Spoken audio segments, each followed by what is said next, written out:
নমস্কার বন্ধুরা, আজকে আমি ফুটন্ত গরম দুধে রুটি দিয়ে আপনাদের দারুণ স্বাদের একটা রেসিপি করে দেখাবো। আশা করি এই রেসিপিটা দেখার পর আপনাদের ভালো লাগবে। তো রেসিপিটা বানানোর জন্য এখানে আমি একটা কড়াইতে দিয়ে দিচ্ছি 1/2 লিটার দুধ। এখন গ্যাসের ফ্লেমটা বাড়িয়ে দিয়ে এই দুধটা খুব ভালো করে জাল দিয়ে নিতে হবে। দেখুন দুধটা কিন্তু আমি খুব ভালো করে জাল দিয়ে নিয়েছি।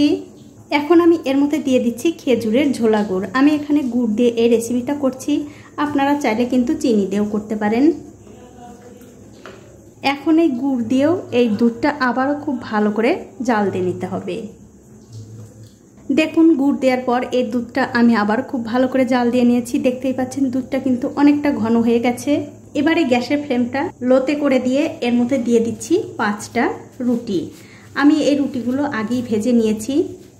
রুটিগুলো আমি হাত দিয়ে এরকম করে একটু ছিঁড়ে দিচ্ছি। আর বন্ধুরা, এখানে কিন্তু রুটি ভাজা দেখানোর কোনো প্রয়োজন নেই, তার কারণ সবাই কিন্তু রুটি ভাজতে পারেন। রুটিগুলো ভেজে নিয়ে এরকম করে যার যে কটা দরকার এরকম করে একটু হাত দিয়ে ছিঁড়ে ছিঁড়ে দিয়ে 1 থেকে 2 মিনিটের মতো জাল দিয়ে নিতে হবে।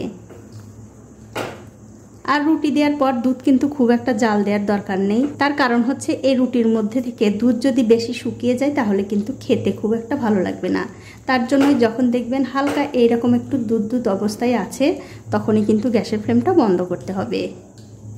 দেখুন রুটি দেওয়ার পর হালকা একটু যখনই দেখবেন বলক চলে এসছে তখনই কিন্তু গ্যাসের ফ্লেমটা বন্ধ করতে হবে। এখন আমি গ্যাসের ফ্লেমটা বন্ধ করে দিয়ে অন্য একটা প্লেটে তুলে আপনাদের দেখাচ্ছি। দেখুন কত সুন্দর হয়েছে। আর এই রেসিপিটা কিন্তু বন্ধুরা বাচ্চা থেকে বড় সবাই ভীষণ পছন্দ করবে। আপনারা একদিন হলেও বানিয়ে খেয়ে দেখতে পারেন। তো বন্ধুরা, আমার আজকের এই রেসিপিটা আপনাদের কেমন লেগেছে? যদি ভালো লেগেই থাকে অবশ্যই একটা লাইক, কমেন্ট আর শেয়ার করতে ভুলবেন না।